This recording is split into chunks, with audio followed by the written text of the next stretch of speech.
Hello दोस्तों, बहुत बहुत स्वागत है अपने यूट्यूब चैनल हिंदी साहित्य की पाठशाला में। आज हम लोग रिवीजन करने वाले हैं महादेवी वर्मा जी की महत्वपूर्ण रचनाएं और महादेवी वर्मा जी का संक्षिप्त परिचय भी जानते हैं। ये class UGC NET, JRF, PGT, TGT, NVS, KVS जिनका सब्जेक्ट हिंदी साहित्य है उसके लिए काफ़ी ये क्लास रामबाण सिद्ध होने वाली है। तो शुरुआत करते हैं। सबसे पहले आपको पता होना चाहिए कि महादेवी वर्मा जी का जन्म 1907 ईस्वी में हुआ था। तो महादेवी वर्मा जी का जन्म कब हुआ था? तो महादेवी वर्मा जी का जन्म 1907 ईस्वी में हुआ था और इनकी मृत्यु 1987 ईस्वी में हुई थी। जन्म स्थान फर्रुखाबाद, वेरी इम्पोर्टेंट है, पूछा जा सकता है। जन्म स्थान फर्रुखाबाद और मृत्यु स्थान इलाहाबाद। तो आप इस पॉइंट को भी ध्यान में ज़रूर रखिएगा। फिर इसके बाद में अगला पॉइंट, महादेवी वर्मा जी के पिताजी का क्या नाम था?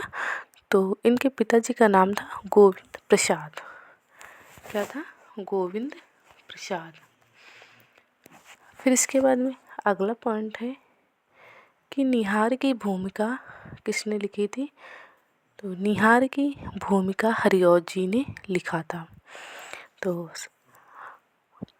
महादेवी वर्मा जी की रचना है निहार और निहार की भूमिका किसने लिखा था? तो हरिऔध जी ने लिखा था। फिर अगला पॉइंट है प्रथम आयाम 1984 ईस्वी इसका प्रकाशन वर्ष है। ये महादेवी वर्मा जी की रचना है प्रथम आयाम और इसका प्रकाशन वर्ष है 1984 ईस्वी। फिर इसके बाद में इम्पोर्टेंट ये कथन है शुक्ल जी के अनुसार, इसको भी आप ध्यान में रखिएगा। शुक्ल के अनुसार महत्वपूर्ण बिंदु क्या है? मिलन का मत नाम ले मैं विरह में चिर हूँ। क्या कोटेशन है हमारा? मिलन का मत नाम ले मैं विरह में चिर हूँ। और ये आचार्य रामचंद्र शुक्ल जी का जो पुस्तक है हिंदी साहित्य का इतिहास, वहाँ से ये कोटेशन मैंने लिया हुआ है। तो आप इन कोटेशन को भी ध्यान में रखिएगा। अब देखते हैं महादेवी वर्मा जी की महत्वपूर्ण रचनाएं। वेरी इम्पोर्टेंट है क्योंकि यहाँ से प्रश्न आता है क्रम में लगाने के लिए। तो अगर आपने यहाँ से ये कर लिया प्रकाशन वर्ष तो आपको आसानी रहेगी परीक्षा में। तो पहली रचना है निहार। निहार का प्रकाशन वर्ष है 1930 ईस्वी। निहार 1930 ईस्वी।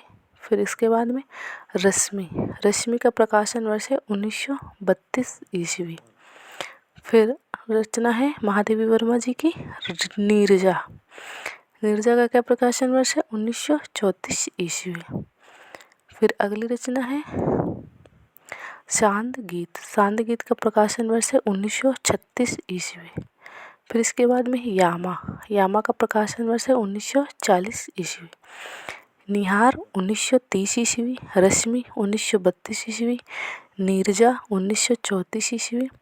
शांत गीत 1936 ईस्वी। यामा 1940 ईस्वी।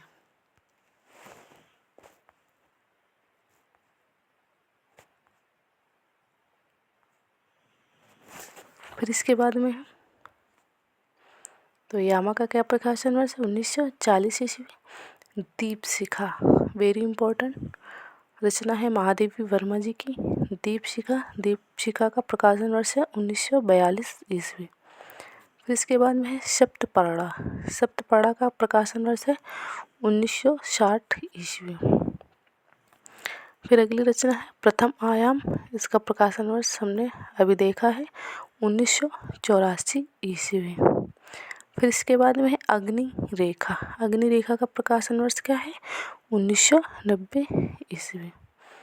यामा 1940 ईस्वी। दीपशिखा 1942 ईस्वी। सप्तपर्णा 1960 ईस्वी। प्रथम आयाम 1984 ईस्वी। अग्नि रेखा 1990 ईस्वी। तो ये हो गई महादेवी वर्मा जी की महत्वपूर्ण रचनाएं। अगर आप हमारे चैनल पर पहली बार आए हैं तो चैनल को सब्सक्राइब, वीडियो को लाइक शेयर ज़रूर करें। मिलते हैं नेक्स्ट टॉपिक के साथ। ये हमारी चौथी रिवीजन क्लास है। इसके पहले मैंने 3 क्लासेस करवाई हुई हैं। अगर आपने वो क्लासेस नहीं देखी हैं तो आप जाके देख लीजिए। तब तक स्वस्थ रहिए, मस्त रहिए और अपना ध्यान रखिए।